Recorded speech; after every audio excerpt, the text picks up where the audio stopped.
नमस्कार दोस्तों, ये रहा हरियाली में प्रवेश करने का द्वार। यहाँ से मैं नीचे होते हुए इसके नीचे से जा रहा हूँ। ये चलो इनको देखते हैं। ये नहाए हुए एलोवेरा, ये कई फूल इसमें लग गए हैं। ये देखिए दोस्तों, ये अच्छे सा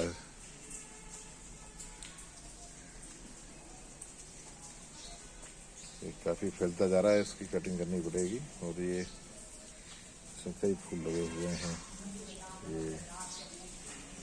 और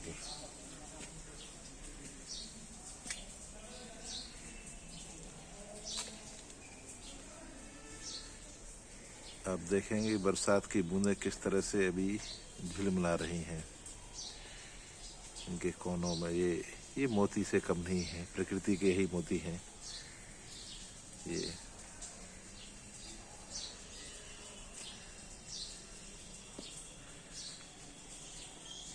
ये झूलता हुआ सीताफल।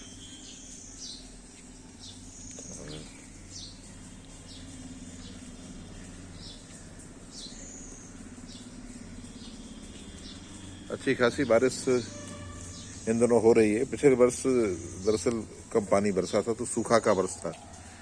इसकी पूर्ति इस साल की बारिश ने कर दी है। ये पाम यहाँ से इधर से ठीक से दिख पाएंगे, दिख रही है।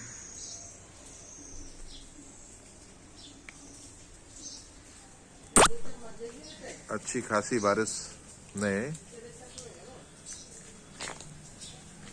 यहाँ आप देख सकते हैं चबूतरे पर काई भी जम गई है ज्यादा वर्षा के कारण। और इसमें फिसलने का डर बना रहता है। और ये अमरूद,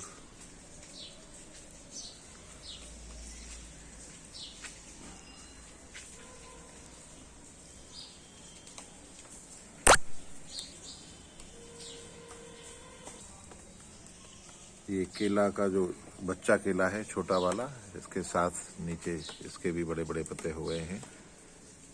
आप उसको देख सकते हैं। ये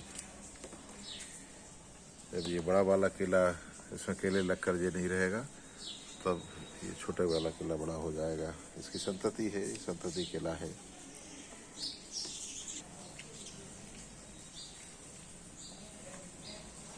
ये पाम इस तरह से अभी अभी बारिश हुई है, और कभी भी बारिश होने लगती है। ये प्रकृति के मोती मैं इनको कहता हूँ, है भी। इनमें इस तरह बूंदे ये टपकने की ओर है। और प्रकृति का अपना एक सौंदर्य शास्त्र होता है दोस्तों, और अपना आनंद भी। वो कैसे हमको प्रेरित करती है, कैसे हमको शिक्षा देती है, उसके अपने संकेत होते हैं। अक्सर हम समझ नहीं पाते, और कई बार कुछ कुछ लगता है कि प्रकृति कुछ कहना चाहती है।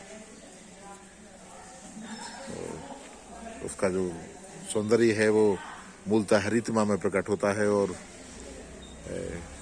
पक्षियों की भाषा में भी, और तरह तरह से हम उसको देख सकते हैं। ये चिकनाहट इसकी बड़ी मतलब प्रेरित करती है और प्रभावित करती है। ये किस तरह से ये देखें, ये बिल्कुल हृदय आकार पत्ते इसके,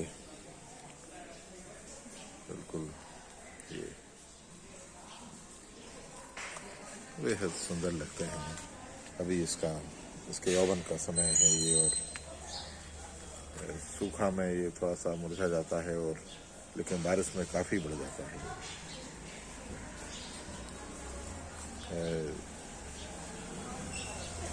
रहीम का एक दोहा मुझे याद आता है इसके लिए। इस प्लांट ने उसका पालन कर रखा है कि जब गर्मी आती है तब ये सिकुड़ जाता है, मुरझा जाता है, बहुत छोटे आकार में रह जाता है, सूख भी जाता है। और जब बारिश होती है तब दोबारा से ये लगता ही नहीं है गर्मी में कि ये है, यदि उसमें पानी ना दो या ज़्यादा तापमान हो जाए तो। लेकिन ये जैसे ही बारिश आती है ये फूट पड़ता है, ये फिर से उगने लगता है, शाखान्वित हो जाता है। कितनी शाखाएं जो है अंदर से आती, फूट जाता है और बढ़ जाता है। तो रहीम ने एक दोहे में कहा है, रहीमन चुप है बैठिए, रहीमन चुप हो बैठिए, देख दिनन के फेर, जब नीके दिन आहिए, बनत न लागह बेर। इसका अर्थ आप जान गए होंगे दोस्तों कि रहीम कहते हैं कि जब अच्छा समय ना हो, दिनों का फेर हो, बुरा समय हो, तब चुप होकर बैठ जाना चाहिए, क्योंकि जब अच्छे दिन आएंगे तब बनने में देर नहीं लगेगी, सफलता में देर नहीं लगेगी। इसका मतलब रहीम हमको अकर्मण्य नहीं बना रहे हैं, लेकिन निराश होने से बचा रहे हैं और प्रतीक्षा करने की बात कह रहे हैं कि अपना कर्तव्य करते रहें, कर्म करते रहें, और जब अच्छा समय आएगा तो फिर वो तीव्रता से आप आगे बढ़ें और फिर बनने में देर नहीं लगेगी। इसलिए यदि बुरा समय हो, कठिन परिस्थितियां हो, तो हार नहीं मानना चाहिए, निराश नहीं होना चाहिए और किसी तरह से कैसे भी डिप्रेशन की तरफ नहीं जाना चाहिए और प्रतीक्षा करना चाहिए और अपने मंद गति से लगभग आराम की स्थिति में काम करना चाहिए। तो इस तरह से प्रकृति संदेश देती है, ये प्लांट भी। तो आसमान में बादल छाए हुए हैं और